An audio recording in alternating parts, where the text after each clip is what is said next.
Hello, royal folks. It's good to see you all here again. This is your regular dose of royal news and analysis. But before we start, please subscribe to my channel and click the bell icon. Thanks. The royal family's annual Balmoral holiday has officially started, but with one major difference. For the first time, it was King Charles inspecting the troops as they form a guard of honor outside the castle gates as part of a welcome ceremony. For the past 70 years, the Queen had been the one to attend the annual event at her beloved Scottish Highlands home. Last year, the ceremony was held in private amid the monarch's failing health. It was at Balmoral that she lived out her final days before her death on September 8 at the age of 96. This year, the royals are making their annual trip to the estate as they carry on the late Queen's summer tradition. But no doubt, it will be a bittersweet break for the firm, with many of them having fond memories of the late Queen at her beloved home. And here we take a look back at how she lived out her poignant last days there. Despite her ill health, the late Queen wanted to spend her last summer as usual at Balmoral, which is located in Royal Deeside, Aberdeenshire. When she boarded a private helicopter in late July 2022, she had been expected to spend some time away from royal duties before returning to England in early October.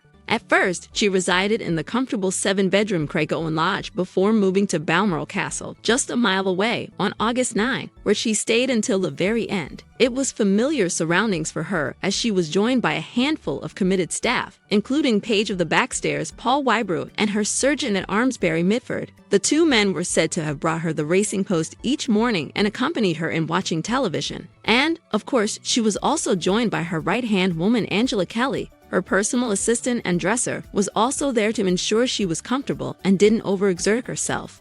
However, the early part of her final holiday was tinged with sadness after her beloved dog Candy, a Dachshund Corgi crossbreed known as a Dorgie, died at the age of 18. Her frail state meant she was unable to attend the annual Braemar gathering, but she had plenty of family and other visitors as she rested at home. And according to the Daily Mail, she took much pleasure from watching TV weather forecasts, especially those presented by the BBC's Tomas Schaffernaker. Meanwhile, one visitor she received was the RT Rev. Dr. Anne Greenshields, moderator of the Church of Scotland General Assembly, who joined the late Queen, King Charles, and Princess Anne for dinner and lunch. The clergyman, who had stayed with the Queen following a sermon at Braemar and Cracky Parish Church, said she was full of fun and the life and soul of things before her passing. Describing Her Majesty in the days leading up to her death, he told The Times, "It was a fantastic visit. Her memory was absolutely amazing, and she was really full of fun."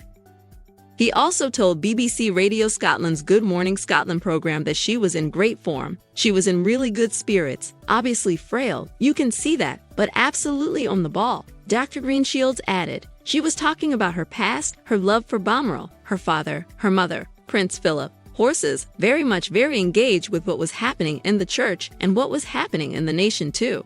This frail lady came in, but there was still that sense of who she was and that real sense of making you feel immediately at ease, engaging with you immediately in conversation, a nice bright smile, everything you would expect of your monarch. With Balmoral being one of the Queen's favorite places, he thinks she would have been happy to spend her final days there and recall the poignant moment. He said, in conversation with her, she took me over to the window and she was looking over her gardens with great pride and affection. And I think that that's where she would have wanted to spend her last days, and I would think the family are comforted by that.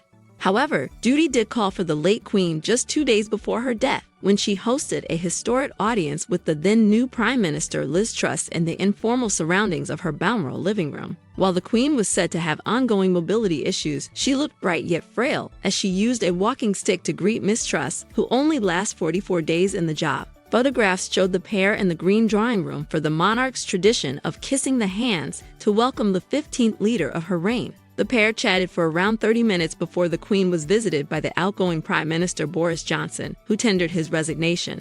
Jane Barlow, a Press Association photographer, was sent to Balmoral to capture the moment between the late Queen and the new Prime Minister. She described the beloved monarch as looking frail, but in good spirits. While shooting the poignant images, Barlow described enjoying classic British conversation with the Queen, as there was small talk about the weather thanks to there being gloomy skies and heavy rain throughout the day. But of course, what would have been most important to the late Queen was spending time with her family at Balmoral. Each summer, members of the family were invited to Scotland to spend time with the Queen, taking in the fresh air across the 50,000-acre estate with country walks with the Corgis, horse riding, and fishing, among other activities. It's a place where the royals can act like a normal family, with picnics and barbecues. The royals usually attend a Sunday church service at Crathy Kirk, located on the estate. In her final days, a stream of relatives spent time with her, including the Prince and Princess of Wales and their 3 children, as well as the Duke and Duchess of Edinburgh. And earlier this year, a beautiful photo of the late Queen surrounded by some of grandchildren and great-grandchildren was released to mark what would have been her 97th birthday in April.